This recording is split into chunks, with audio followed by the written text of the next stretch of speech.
우리도 함께 조용히 기도하심으로써 수요 저녁 예배를 우리 하나님께 드리겠습니다.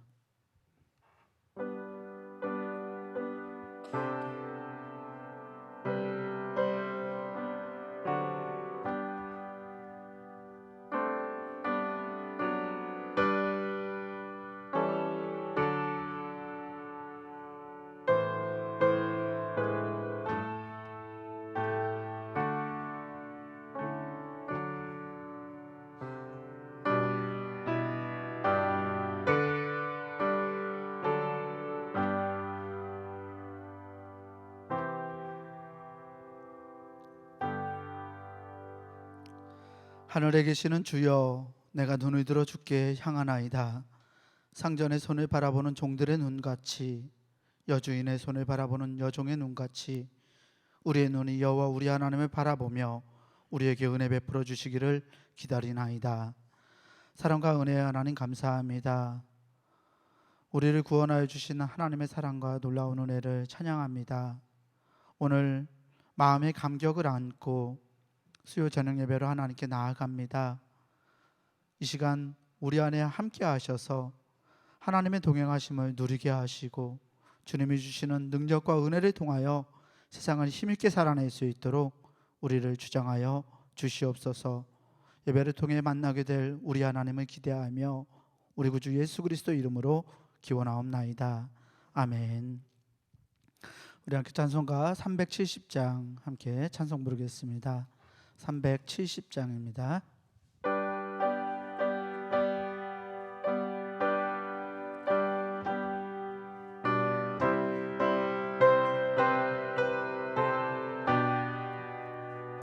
주 안에 있는 나에게 딴 근심이 있으랴. 십자가 밑에 나가 내 짐을 풀었네. 주님을 찬송하면서 할렐루야 할렐루야. 내 앞길 멀고 험해도 나 주님만 따라가리. 그 두려움이 변하여 내 기도 되었고, 전날의 한숨 변하여 내 노래 되었네. 주님을 찬송하면서 할렐루야 할렐루야. 내 앞길 멀고 험해도 나 주님만 따라가리. 내 주는 자비하셔서 늘 함께 계시고 내 궁핍함을 아시고 늘 채워주시네.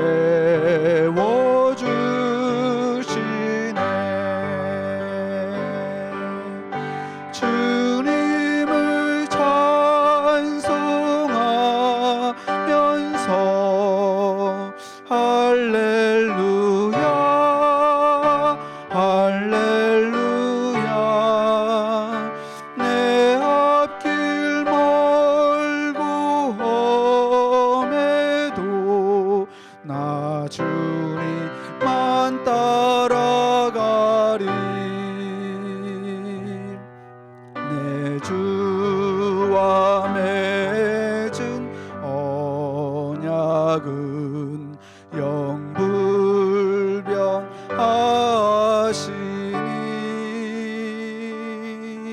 그 나라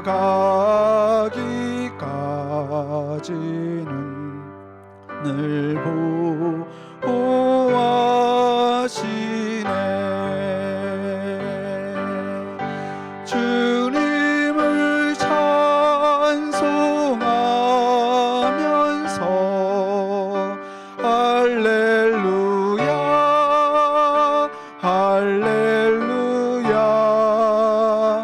내 앞길 멀고 엄해도 나 주님만 따라가리. 아멘. 이 시간 예배를 위하여 우리 정재호 집사님 나오셔서 대표로 기도하시겠습니다.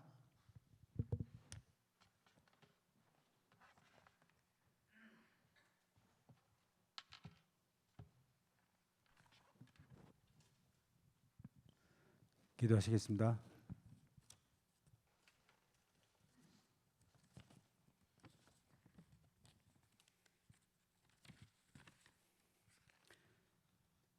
할렐루야. 항상 주님의 은혜와 사랑에 감사드립니다. 날마다 저희와 함께 하시며 은혜 가운데 살아가도록 축복하시다가 한 주간의 반을 지내고 오늘 가장 귀한 수요예배 자리에 모이게 하심 또한 감사드립니다. 주님, 오늘 이 수요예배가 진정 귀하고 의미가 있음은 코로나 위기로 다시 확진자가 하루 300명대로 증가되고 내일부터 수도권은 1.5단계 격상이 예정되어 우리들 신앙의 유지가 다시금 도전받고 어려워질까 걱정되기 때문이 아닐까 생각해 볼 때 참으로 예배 시간 1분 1초가 얼마나 귀하고 감사한 시간인지 모르겠습니다. 사랑하는 주님, 어렵고 힘들 때일수록 저희의 삶이 항상 세상을 향한 빛과 소금이 되게 하여 주시옵고 믿지 않는 그들의 삶의 모범이 되어 유익함과 도움을 줄 수 있는 나눔의 삶이 되게 하여 주시고 나눔 봉사의 모양은 있으나 저희의 능력이 너무도 부족하오니 보혜사 성령님으로 항상 부족한 신앙심을 충만케 하여 주시고 주님의 권능과 능력이 이 세상에 나타나 하나님 나라가 확장되도록 인도하여 주시옵소서. 주님, 오늘 예배를 통하여 주시는 말씀으로 생각과 마음으로 지은 죄, 물질로 지은 죄, 불의함으로 하나님의 영광을 가려운 모든 것들을 회개하게 하여 주시고 또한 이 시간에도 코로나19로 감염받고 고통받는 그들에겐 치유의 은총이 내려지는 시간이 되게 하여 주시옵시고 이들을 헌신적으로 돌보고 있는 의료진과 가족에게 축복하여 주시고 또한 이 병으로 세상을 떠난 분들의 영혼을 받아주시고 유족들의 슬픔을 유라해 주시고 어루만져 주시옵소서. 사랑하는 주님, 요 며칠 코로나로 엎친 데 덮친 것처럼 한 주간 뉴스 중에 타 종교인이 무소유라던 사람이 풀소유로 밝혀져 종교 자체에 부정적인 이미지를 줌에 따라 어려운 한국교와 감리교단 또한 믿지 않는 이들에게 부정적으로 비춰질까 걱정도 됩니다. 이럴 때일수록 오늘 이 예배를 통하여 목사님 말씀을 들을 때 한 분 한 분이 주님을 만나게 하여 주시고 하나님의 뜻을 발견케 하여 주시고 우리 성도가 똘똘 뭉쳐짐으로 날마다 부흥하게 하여 주시고 은혜와 진리가 충만한 교회가 되게 하시며 하나님을 사랑하여 영광을 돌리고 이웃을 사랑하여 덕을 끼치는 복된 교회가 되게 하여 주시옵시고 성도 모두가 예수님을 닮아감으로써 말씀 생활과 기도 생활에 승리하게 하여 주시옵소서.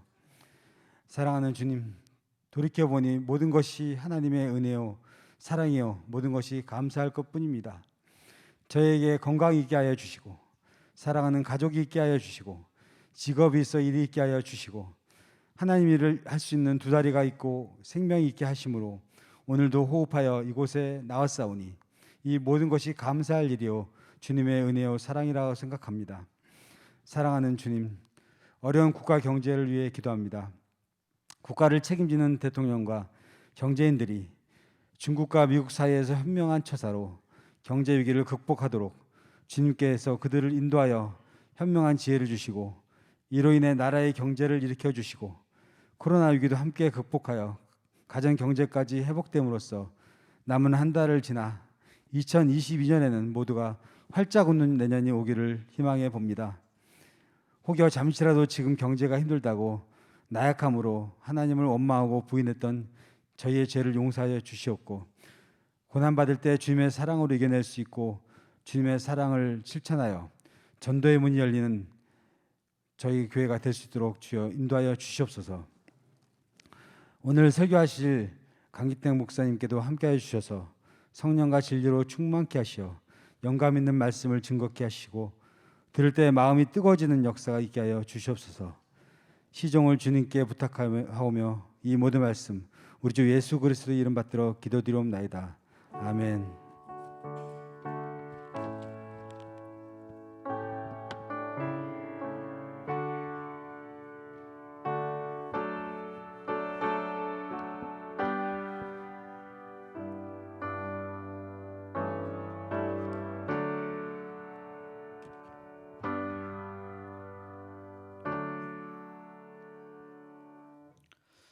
오늘 우리에게 주시는 하나님의 말씀은 데살로니가전서 5장 1절에서 11절까지 말씀입니다.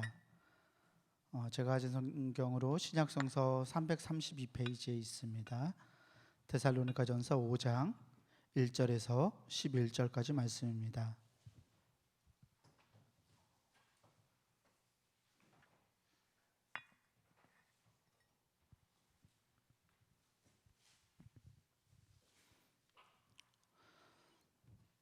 데살로니가전서 5장 1절에서 데살로니가전서 5장 1절에서 11절까지 제가 한 절 여러분들 한 절 나누어서 교독하겠습니다. 형제들아, 때와 시기에 관하여는 너희에게 쓸 것이 없음은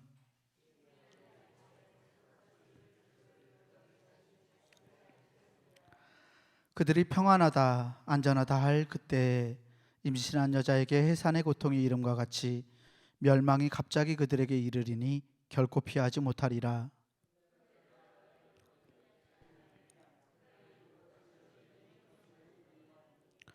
너희는 다 빛의 아들이요 낮의 아들이라. 우리가 밤이나 어둠에 속하지 아니하나니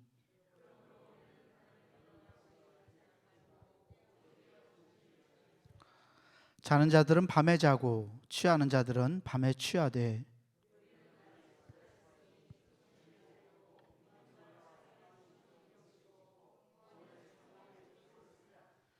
하나님이 우리를 세우심은 노하심에 이르게 하심이 아니요 오직 우리 주 예수 그리스도로 말미암아 구원을 받게 하심이라.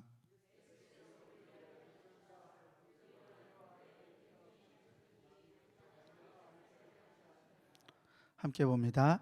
그러므로 피차 권면하고 서로 덕을 세우기를 너희가 하는 것 같이 하라. 아멘. 우리 앞뒤 좌우 계신 분들하고 인사하겠습니다. 사랑합니다. 축복합니다 하고 인사하겠습니다. 사랑합니다. 축복합니다. 네, 사랑하고 축복합니다. 우리 장로님 힘있게 사랑합니다. 축복합니다 해주셔서 감사합니다. 어제 또 그제 코로나19 바이러스 확산이 다시 심해진다고 미디어에서 계속 연일 떠들어대고 있어요. 사실 사업을 하시는 분들 저희 교역자들 뿐만 아니라 모든 성도들이 다 고민과 염려 또 불안함이 우리 안에 자리하고 있지는 않을까 그런 생각을 하게 됩니다. 그럼에도 불구하고 우리가 믿음으로 이 어려운 상황을 이겨낼 수 있는 은혜가 우리 성도들에게 함께하기를 주의 이름으로 축원합니다. 오늘은 데살로니가 교회에 보낸 바울의 편지를 통해서 주어진 이 어려운 우리의 상황을 이겨낼 수 있는 그런 은혜를 누려보고자 합니다. 데살로니가 교회에 보내는 첫 번째 편지가 바로 데살로니가 전서죠. 네, 신약 성서 가운데 제일 먼저 기록된 성경, 가장 먼저 기록된 성경이 바로 데살로니가 전서입니다.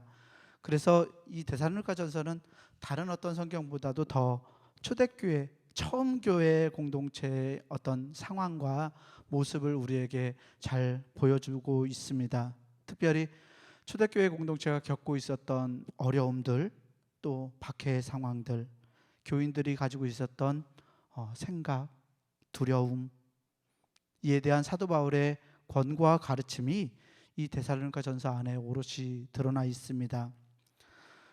사도 바울의 이 권면을 우리가 잘 이해하기 위해서는 먼저 서신 전체를 통해 엿볼 수 있는 이 초대교회 상황을 이해해야 하는 것이 말씀을 우리가 알기 위해서 굉장히 중요합니다. 당시의 상황은 이렇습니다. 예수 그리스도의 제자들과 사도들이 많은 사람들에게 그리스도의 복음을 전했습니다. 이 복음을 받아들였던 사람들이 이제는 주님의 재림을 기다립니다. 마태복음 16장 28절 말씀을 보니까 예수님께서 제자들에게 이렇게 말씀하는 것을 볼 수 있습니다. 진실로 너희에게 이르노니 여기 서 있는 사람 중에 죽기 전에 인자가 그 왕권을 가지고 오는 것을 볼 자들도 있느니라. 아멘. 주님은 하나님 나라의 왕권을 가지고 주님께서 다시 이 세상에 오시겠다라고 약속하셨습니다. 또 이 말씀을 듣는 이들은 그들 가운데서는 죽지 않고서 주님이 다시 내려오시는 것을 보게 될 사람들도 있을 것이라고 약속하셨습니다. 초대교회의 많은 신자들이 이 약속을 기억하며 살아갔습니다.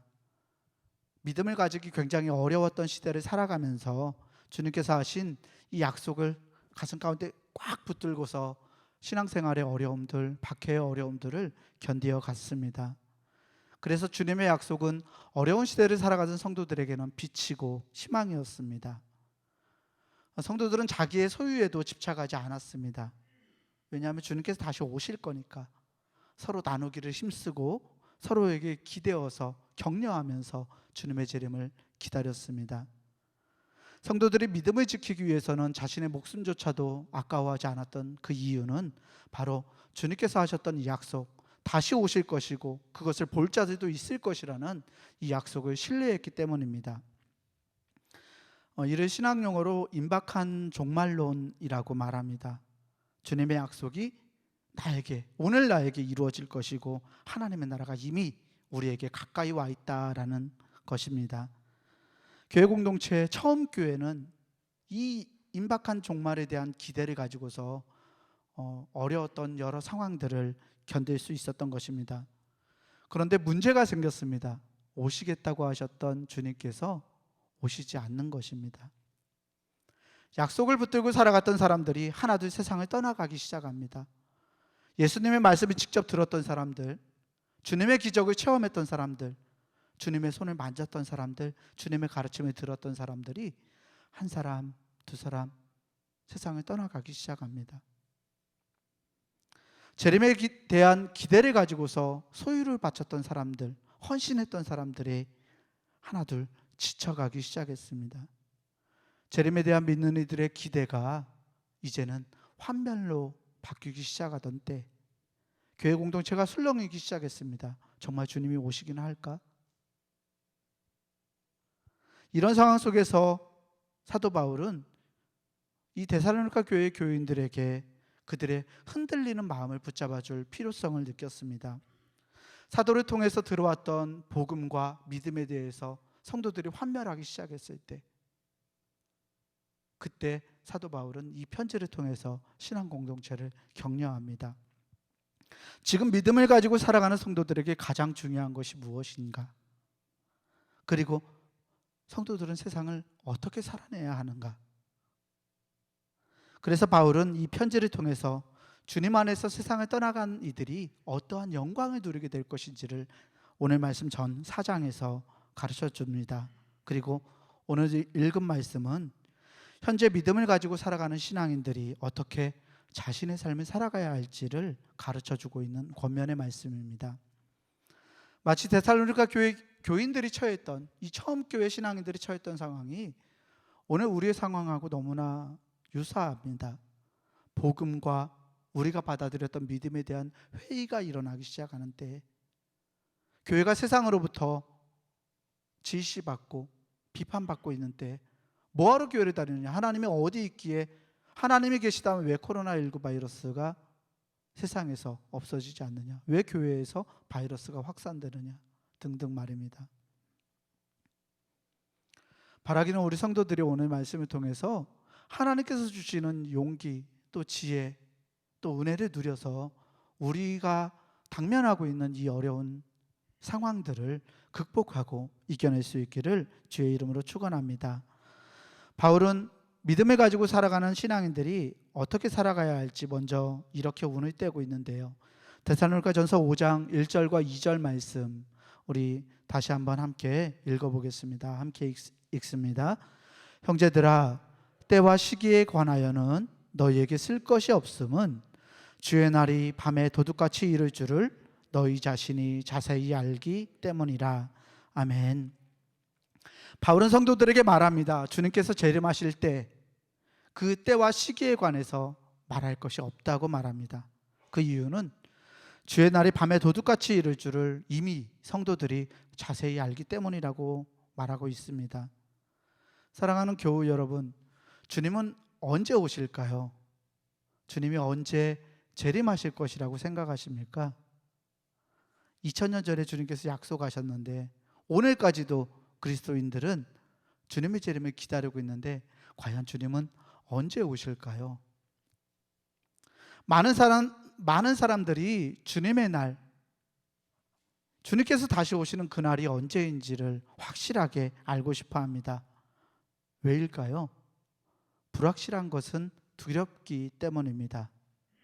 속편하게 주님께서 내가 언제 몇 년도 몇 월 며칠에 너희들에게 오겠다라고 이렇게 알려주셨으면 좋지 않았을까요?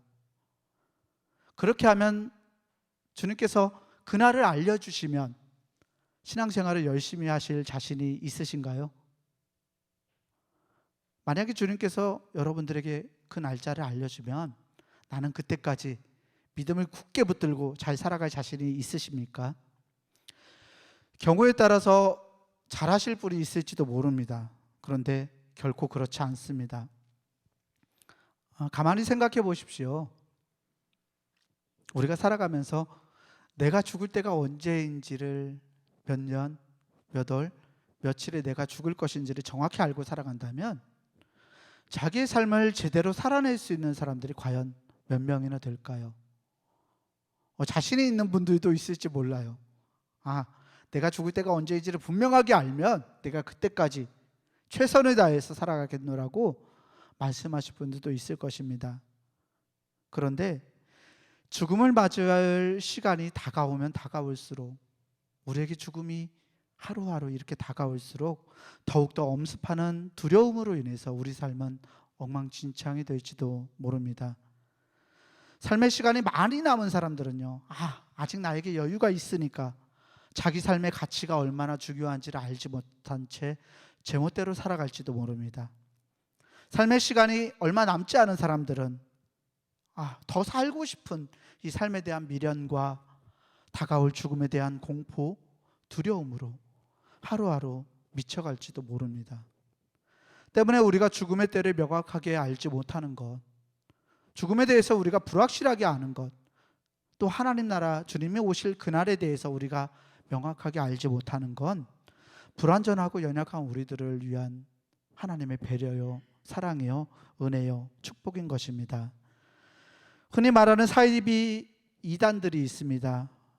사람들이 이 죽음에 대해서, 주님의 날에 대한 이 불확실성 가운데서 조바심을 가지는 그 사람들의 마음을 파고듭니다. 영생을 얻고 싶어하는 사람들의 마음을 이 이단들은 파고듭니다. 90년대 초 전국을 들썩이게 만들었던 다미선교회 기억하시죠? 이 다미선교회처럼 종말이 임박했다라고 말하면서 사람들에게 헌신을 요구하기도 하고 자신은 특별한 계시를 받았다면서 사람들을 이단들이 미혹하기도 합니다.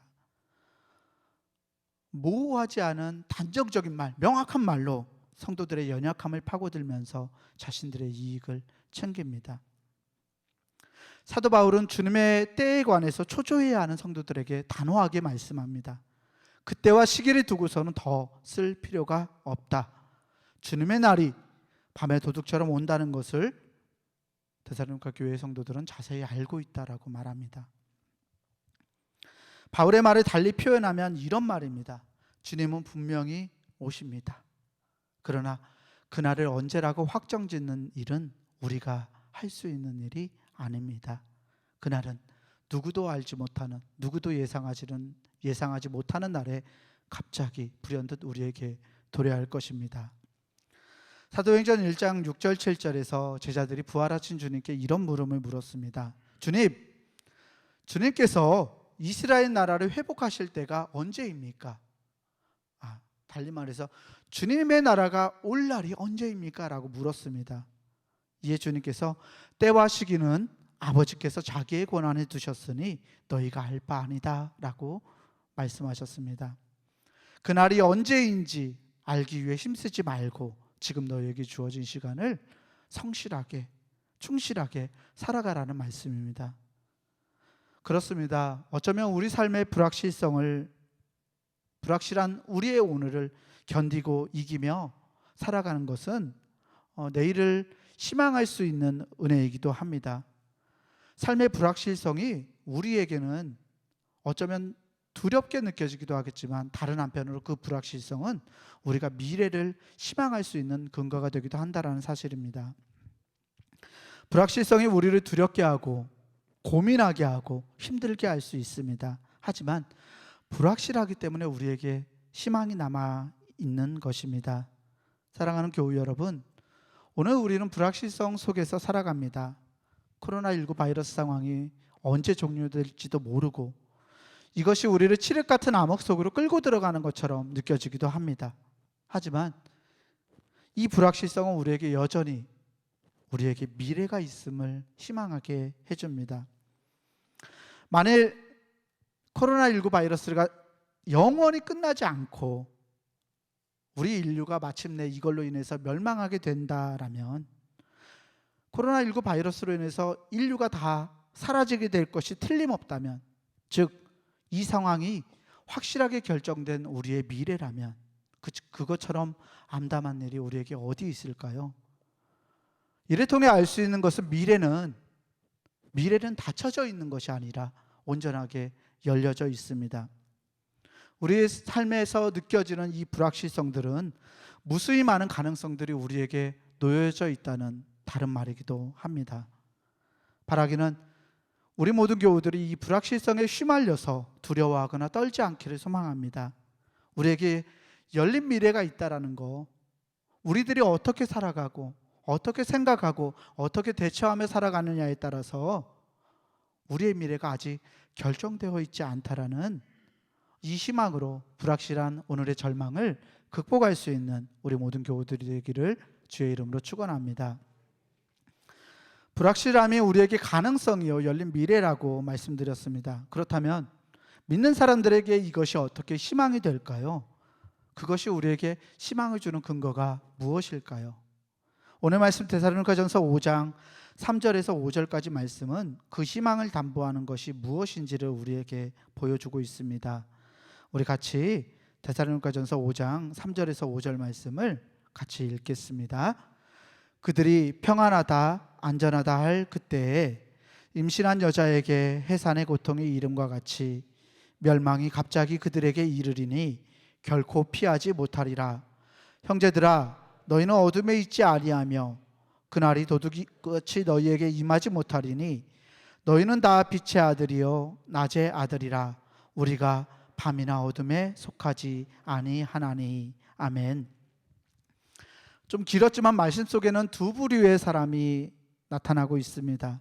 어둠에 있는 자들과 빛에 있는 자들입니다.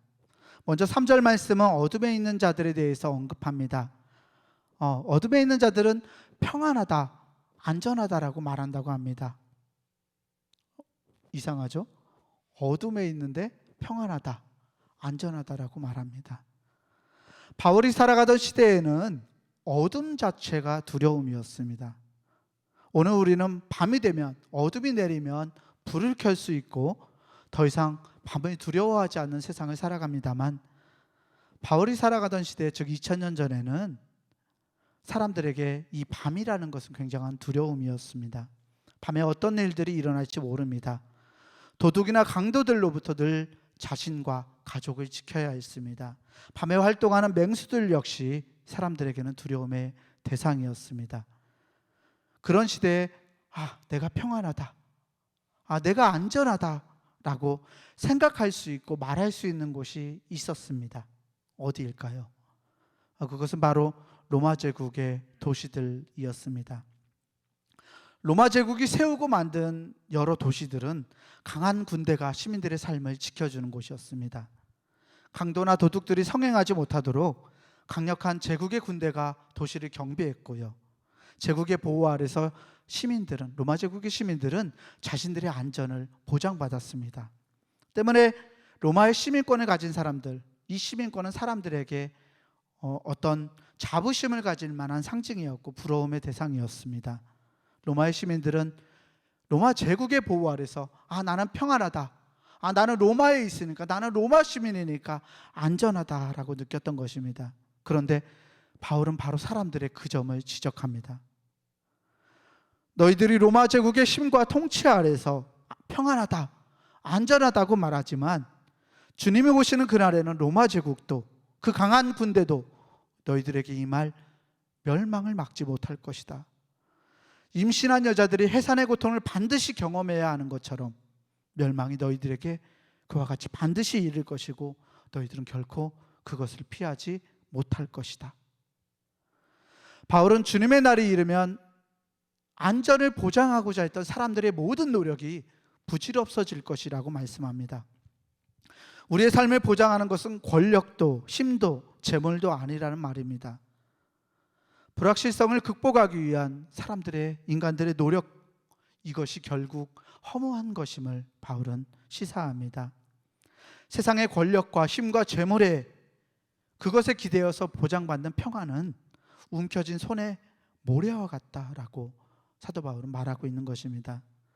세상의 부와 권력에 기대어 살아가는 삶이 그래서 어둠에 있는 자들의 삶이라고 바울은 말씀합니다.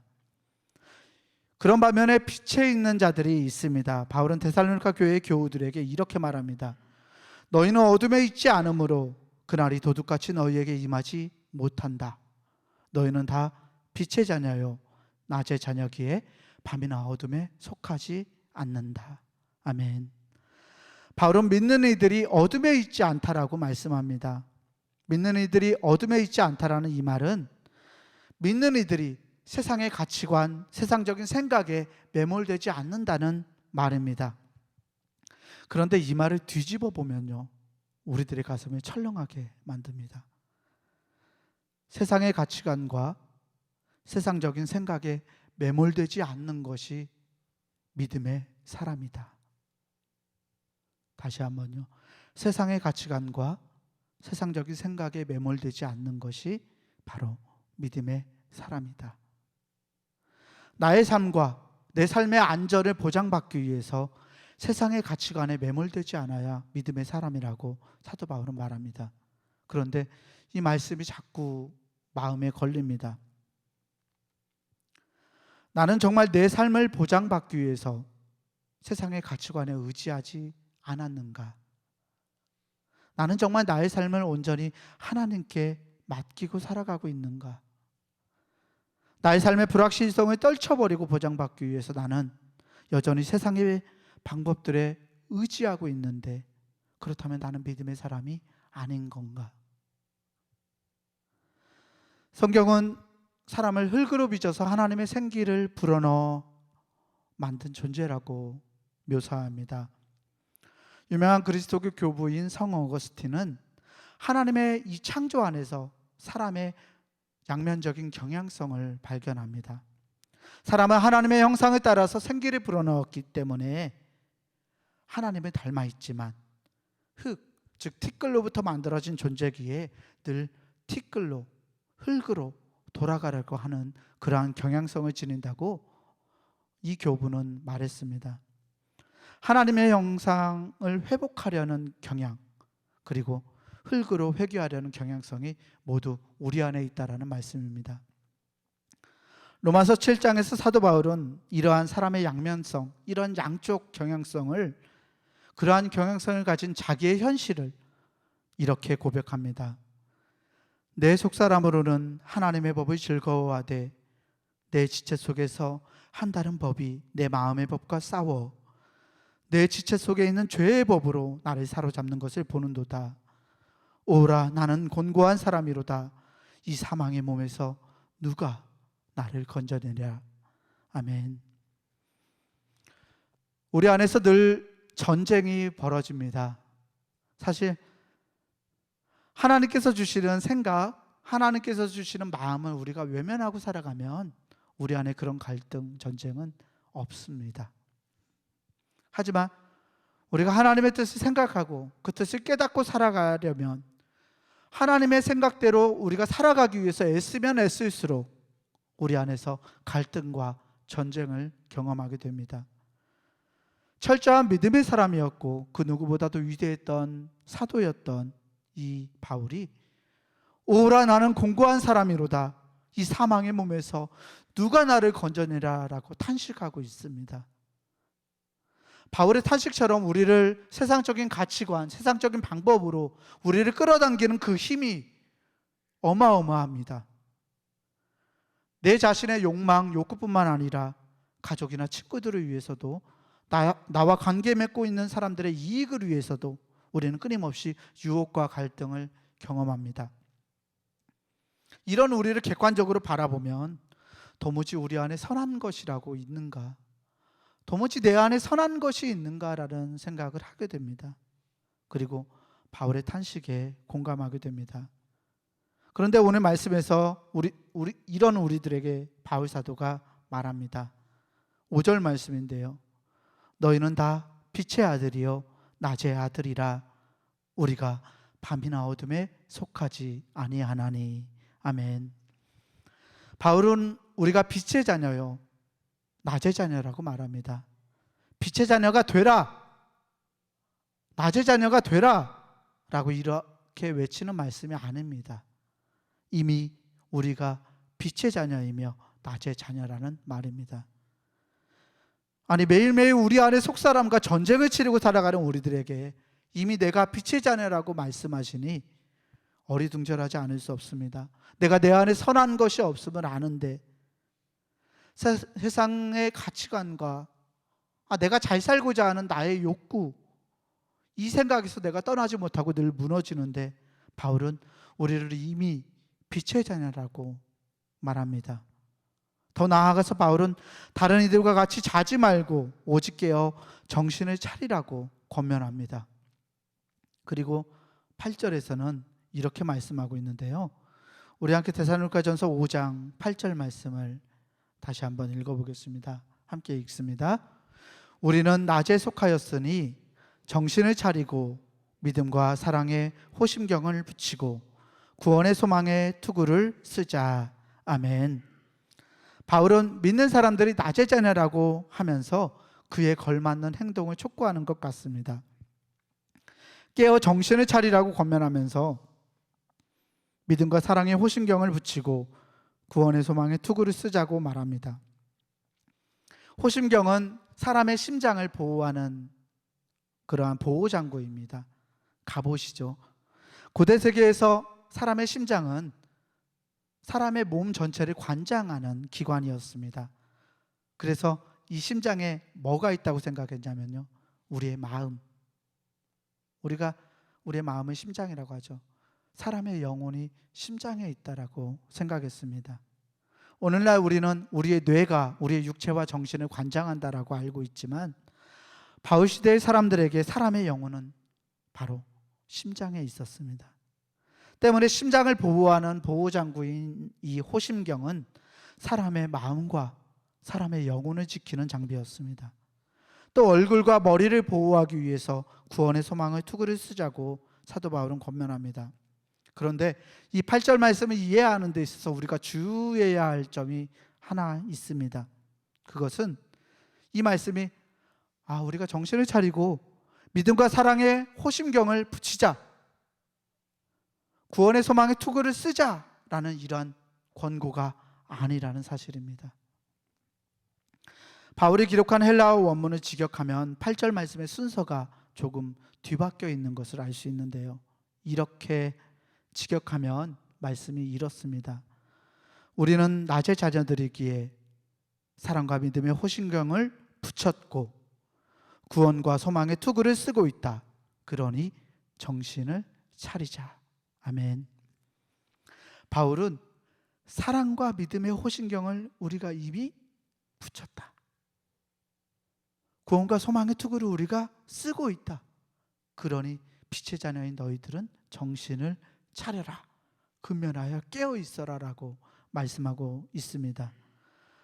둘의 차이는 굉장히 큽니다. 호신경과 투구는 우리가 선택하여 착용할 수 있는 무기가 아닙니다.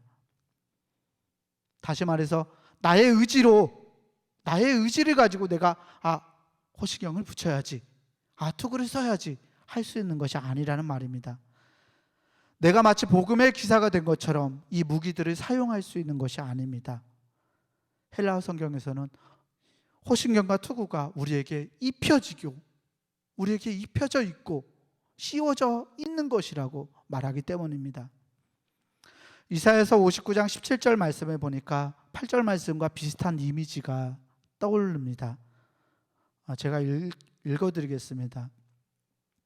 공의를 갑옷으로 삼으시며 구원을 자기의 머리에 써서 투구로 삼으시며 보복을 속옷으로 삼으시며 열심을 입어 겉옷으로 삼으시고. 아멘. 이사야서의 말씀에서 공의로 호심경을 삼으시고 구원을 그 머리에 써서 투구를 삼으시는 분은 다름 아닌 주님 하나님이십니다. 공의와 구원으로 갑옷과 투구를 삼으시는 분이 주님이라는 사실은 우리가 쓰는 이 호심경과 투구가 나의 것이 아니라 주님의 것이라는 것을 우리에게 가르쳐 줍니다. 만약 이것이 하나님의 것이라면 이 호심경과 구원과 이 구원의 투구가 나의 것이 아니라 하나님의 것이라면 우리가 그것을 입는 방법은 오직 하나님에게서 받는 방법밖에 없다라는 말씀입니다. 나아가 이 호심경과 투구는 무기가 아니라 보호하고 방어하는 장비입니다. 호신경과 투구가 심장과 머리를 지키고 사람의 마음과 영혼을 지키고 보호하는 이 방어구라는 사실은 하나님께서 우리를 보호하고 계시다, 하나님께서 우리를 지키시고 계신다는 그 사실을 우리에게 가르쳐 줍니다. 따라서 호신경과 투구는 하나님이 우리에게 씌워주시고 우리를 지켜주신다는 상징인 것입니다. 때문에 결국 8절 말씀은 이미 하나님의 자녀가 된 우리들은 하나님께서 친히 보호하시고 지켜주시기 때문에 정신을 차리고 근면하여 깨어있으라는 권면인 것입니다. 사랑하는 교우 여러분, 길게 돌아왔지만 불확실한 우리의 상황에서 우리가 희망을 가질 수 있는 근거가 바로 여기에 있습니다. 무수한 가능성으로 열려져 있는 우리의 미래는 불확실합니다. 어떤 선택을 하고 내가 어떻게 살아가느냐에 따라서 우리들의 미래는 결정될 것입니다. 그런데 이 불확실한 상황 속에서 우리가 우리의 미래를 담보할 수 있는, 우리가 희망을 가질 수 있는 근거가 하나 있습니다.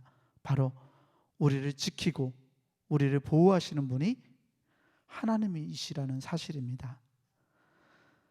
하나님만이 우리의 희망이요 빛이요 근거입니다. 우리를 가장 선한 길로 걸어가게 하시고 하나님의 나라를 살아갈 수 있게 하시는 분, 하나님의 뜻 안에서 희망을 가질 수 있게 하시는 분, 하나님의 나라를 향해서 매일매일을 걸어갈 수 있게 하시는 분, 우리에게 믿음과 사랑의 호신경을 입혀주시고 구원과 소망의 투구를 씌워주시는 분, 그분만이 우리의 불확실한 상황 속에서 빛이요 소망이 되시는 분이라고 바울 사도는 우리에게 말씀합니다. 이 하나님을 믿음으로 고백할 수 있는 우리가 되기를 소망합니다. 이미 예수 그리스도의 십자가에 비친 우리들은 주님의 빛 속에서 살아갈 수밖에 없습니다. 여러분들이 아무리 떠나고 싶어도, 내가 아무리 떠나고자 발버둥 치면 물론 벗어날 수 있겠죠. 그런데 하나님 편에서, 주님 편에서 결코 여러분들의 손을 놓지 않습니다. 데살로니가전서 5장 10절에서 바울은 이렇게 말합니다. 예수께서 우리를 위하여 죽으사 우리로 하여금 깨어있든지 자든지 자기와 함께 살게 하려 하셨느니라. 아멘. 아무도 그리스도의 이 사랑에서 저와 여러분들을 끊어낼 수 없습니다. 우리가 살아있는 존재든지 죽은 존재든지 주님은 우리를 지키시고 보호하시고 우리와 임마누엘 하시는 분입니다. 사랑하는 교우 여러분, 우리가 결코 잊지 말아야 하는 점이 있습니다. 그것은 우리가 그리스도의 사랑으로 구원을 받은 존재라는 것, 우리가 하나님과 동행할 수 있는 사람이 되었다는 것, 하나님께서 나의 삶과 나의 생각과 나의 마음을 지키고 계신다는 것입니다. 주님의 사랑 안에 살고 있는 자, 주님의 꿈을 우리의 마음에 품고 살아가는 자, 주님의 빛 안에서 살아가는 자가 바로 우리들이라고 바울은 오늘 말씀을 통해서 우리에게 가르쳐주고 있습니다. 우리 교우들이 이것을 믿는 사람들이 되었으면 좋겠습니다. 이미 구원받은 자로서 하나님의 구원, 하나님의 보호하심을 누리고 살아가는 자로서 격려하고 덕을 세우고 하나님의 나라를 이루기 위해서 날마다 힘차게 살아갈 수 있는 우리가 되었으면 좋겠습니다. 불확실하고 절망적인 상황을 살아갑니다. 우리가 처해진 상황이 우리를 위협하고 코로나19 바이러스가 우리의 생계를 위협하고 우리의 삶을 위협하고 있습니다. 그럼에도 불구하고 우리를 지키시고 우리를 보호하시는 분이 온 세계의 주관자이신, 주권자이신 하나님이라는 사실을 우리가 잊지 않고 살아간다면, 그리고 하나님께서 가장 선한 것을 우리에게 주시고 가장 좋은 길로 하나님의 나라로 우리를 이끌어 주실 것이라는 이 희망을 우리가 버리지 않고 살아가는 한 우리에게 미래는 여전히 희망일 수 있습니다. 하나님 나라를 향한 놀라운 희망 가운데서 하나님이 주시는 은혜를 통해서 당면한 어려움들을 이겨내고 극복할 수 있는 우리 모든 성도들이 되시기를 주의 이름으로 간절히 축원합니다. 기도하겠습니다. 은혜로우신 아버지 하나님 감사합니다. 어렵고 불안하고 두렵고 불안정한 시대를 살아갑니다. 도무지 어디가 끝인지 알지도 못할 이 어려운 상황 속에서 우리가 희망을 가질 수 있는 근거를 발견합니다. 하나님만이 우리의 희망이요 빛이 되심을 믿습니다. 하나님, 주님께서 나를 지켜주시고 있다는 믿음으로 우리의 어려움을 극복할 수 있도록 하나님 우리를 주장하여 주시옵소서. 당면한 불확실함이 우리 삶을 흔들어 들 때에도 하나님의 동행하심을 믿음으로 고백하고 하나님과 함께 하나님의 꿈을 함께 꾸며 살아갈 수 있는 우리 모든 교우들이 될 수 있도록 하나님 축복하시고 은혜 베풀어 주시옵소서. 우리를 구원하신 우리 구주 예수 그리스도 이름으로 감사하며 간절히 기도하옵나이다. 아멘. 우리 함께 찬송가 400장 함께 찬송 부르시겠습니다.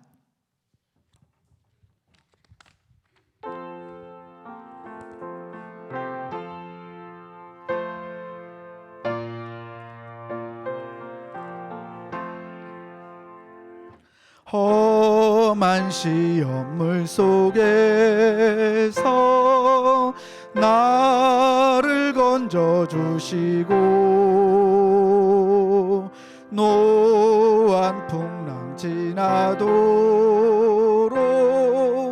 나를 숨겨주소서. 주여 나를 돌보시사 고이 품어주시고 험한 풍파 지나도록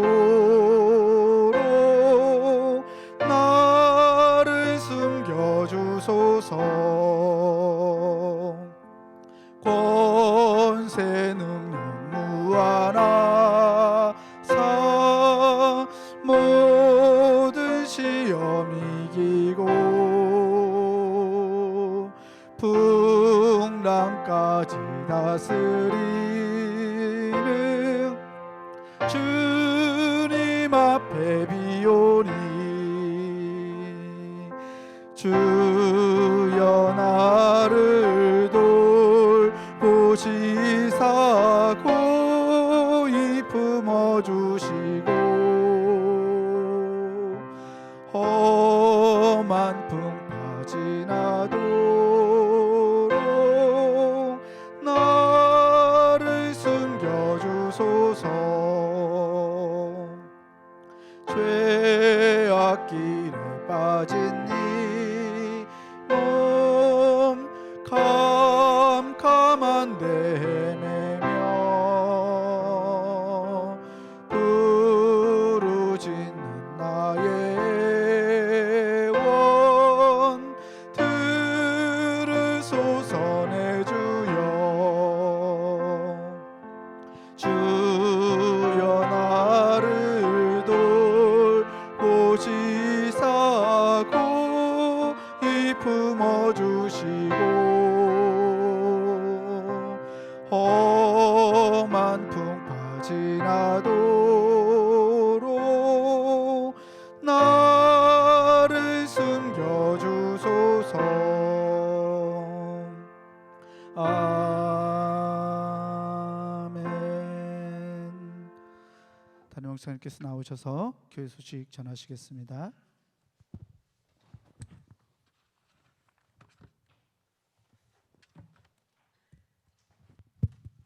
네, 할렐루야. 네, 교회 소식 여러분 주보를 잘 참고하여 보시면 좋을 것 같고요. 하나만 말씀드리면 우리 특별기도회 중에 있습니다. 계속해서 열심히 참여하시고 또 같이 은혜 받는 귀한 시간 되셨으면 좋겠습니다.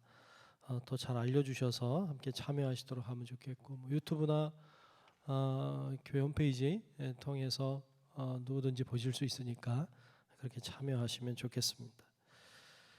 네, 우리 모두 일어나셔서 찬송가 620장 우리 1절 부르겠습니다.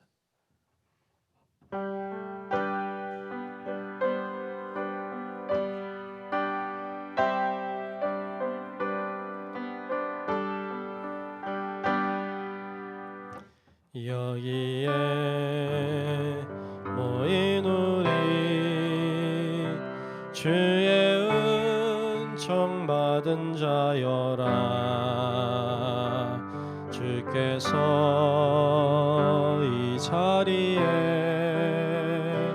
함께 계심을 아노라. 언제나 주님만을 찬양하며 따라가리니 시험을 당할 때도 함께 계심을 믿노라. 이 믿음 더욱 굳세라. 주가 지켜주신다. 어두운 밤에도 주의 밝은 빛 인도하여 주신다. 은혜로우신 아버지 하나님, 오늘도 주님의 은혜를 사모하여 하나님 앞에 또 이렇게 온라인으로도 하나님 앞에 예배 드리게 하심을 감사합니다. 코로나로 인해 단계가 격상돼 가는 어려운 때이지만 우리의 믿음을 지켜주시고 또 더욱 그러하기에 주님을 더 바라보게 하시고 하나님을 사모하는 저희들 되게 하여 주옵소서. 불확실한 시대에 살고 있지만 더욱 그러하기에 주님을 바라보게 하시고 더욱 주님 의지함으로 또 잘 무장함으로 하나님의 영광을 보며 사는 저희들 되게 하여 주옵소서. 이제는 우리 구주 예수 그리스도의 크신 은혜와 하나님 아버지의 놀라우신 사랑하심과 성령님의 감화 감동 인도하시는 놀라우신 은총이 이 시간 함께 예배하는 우리 모두 위에 임하시기를 주님의 이름으로 축원하옵나이다. 아멘.